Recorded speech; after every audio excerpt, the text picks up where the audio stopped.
Welcome back to Coloring Through the Bible. My name is Keanne Harkins, and today we're looking at Jesus' question to Peter, "Do you love me?" And if you aren't familiar with this section of scripture, let me just kind of give you the Cliff Note version of it.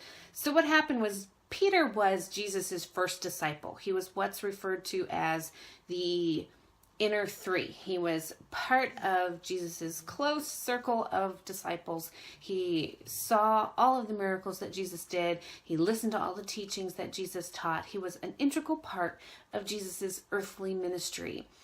But when things got dangerous, when Jesus was arrested, Peter balked. He denied even knowing Jesus. I mean, not just once, but 3 times he denied knowing him because he was scared. He thought he'd be the next one crucified. He didn't know how to handle it, and he didn't handle it very well.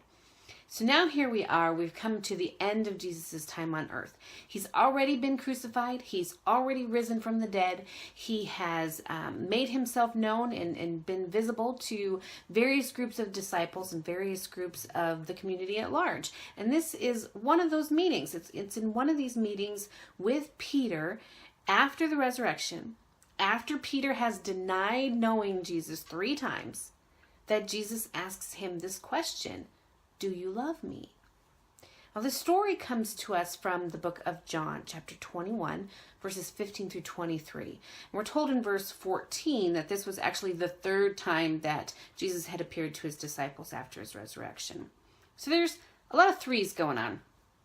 Peter denied Jesus 3 times. This is the 3rd appearance of Jesus to his disciples. And Jesus questions Peter 3 times. So, I mean, that's a lot of threes. And there's a lot of talk of the significance of numbers in the Bible. I am not a scholar in this area at all, but the number 3 is literally mentioned hundreds of times throughout the Bible. And most scholars agree that there is a significance between Peter's 3 denials of Jesus and Jesus's 3 questions, almost as if, he's answering for every time he betrayed Jesus. But I love one of the notions that I read while I was studying for this video. It said that the number 3 in ancient Greek literature symbolized completeness, like the beginning, the middle, and the end. And I like that idea of the questions being the beginning of Peter's healing, the substance of God's working on his heart, and the end of his guilt over his betrayal. It really creates such a really good image of how God restores us when we mess up, and I love that. Now, this story of Jesus's questions to Peter is really a story of hope for me and you. Hope that we can allow God to pick us up when we fail. We can get back up on the horse. We can try again. We're not, we didn't screw up and now we're no longer useful. So I want to read this section of scripture to you. It's John 21, verses 15 through 17. And it says, "When they had finished eating, Jesus said to Simon Peter, 'Simon, son of John, do you truly love me more than these?' 'Yes, Lord,' he said. 'You know that I love you.' Jesus said, 'Feed my lambs.' Again, Jesus said, 'Simon, son of John, do you truly love me?' He answered, 'Yes, Lord, you know that I love you.' Jesus said, 'Take care of my sheep.' The 3rd time he said to him, 'Simon, son of John, do you love me?' Peter was hurt because Jesus had asked him the 3rd time, 'Do you love me?' He said, 'Lord, you know all things. You know that I love you.' Jesus said, 'Feed my sheep.'" Now, there's been a lot of teaching on the 2 different Greek words for love used in these verses. The first 2 times that Jesus asks Peter this question, Jesus used the word agape, which is the highest form of unconditional love. And when Peter responds to the question, he uses the word phileo, which is more of a friendship love or a fondness. It's where we get the word philanthropy from. So one refers to the heart. You love somebody despite what your brain is telling you, despite what they've done or what they deserve. That's agape. And the other word, phileo, it often refers to your head. It's a decision, an act of will, or a response to a thought or a perception. So there are lots of great sermons out there on this topic. And if you want to know more about, the way those two words kind of alter maybe the meaning of that, or maybe give us some insight into what's going on here, just Google John 21 love, and you'll come up with a whole bunch of different articles that you can read. But I wanted to ask you if you noticed how Jesus phrased those questions, not necessarily on whether he used, agape or phileo, but did you notice how he phrased them? He's looking at Peter, and he says, Simon, son of John, do you love me? So why is that important? I mean, Simon is his name. That's his, name given to him by his mother and his father. But Peter is the name that Jesus gave him. Jesus called Peter, his rock.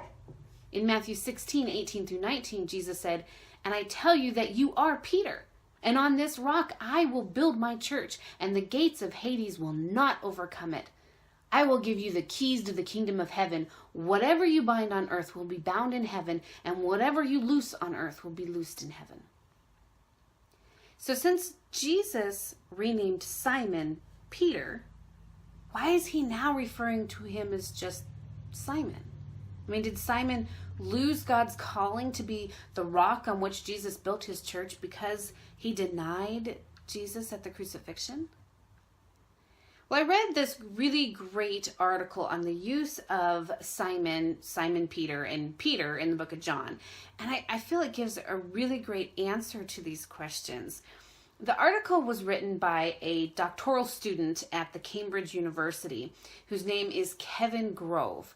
And he pointed out that throughout the entire book of the Gospel of John, before this point, John never refers to Peter as just Peter. He's always Simon, son of John, or Simon Peter. But after this encounter, he's only referred to as Peter. See, Simon is who he was before he knew the Lord. Simon is his natural man. It's who he is from a very basic human standpoint. But Peter is how God sees him. Peter is Simon's calling. It's his destiny. It's the potential of who he can be through Christ. Now, Kevin writes, by the end of the third, Simon, son of John, do you love me? The gospel writer starts calling him Peter. Not Simon, son of John, not Simon Peter, just Peter. It was a transformation that Simon, son of John, couldn't affect or live up to on his own. He tried, and 3 times he denied his Lord. And in 3 times of saying yes, he loved his Lord, Peter realized that we do not make ourselves God's chosen, because we will fail every single time. We are God's chosen, not because what we've done or because what we could ever do on our own. We can only be who God calls us to be with his help.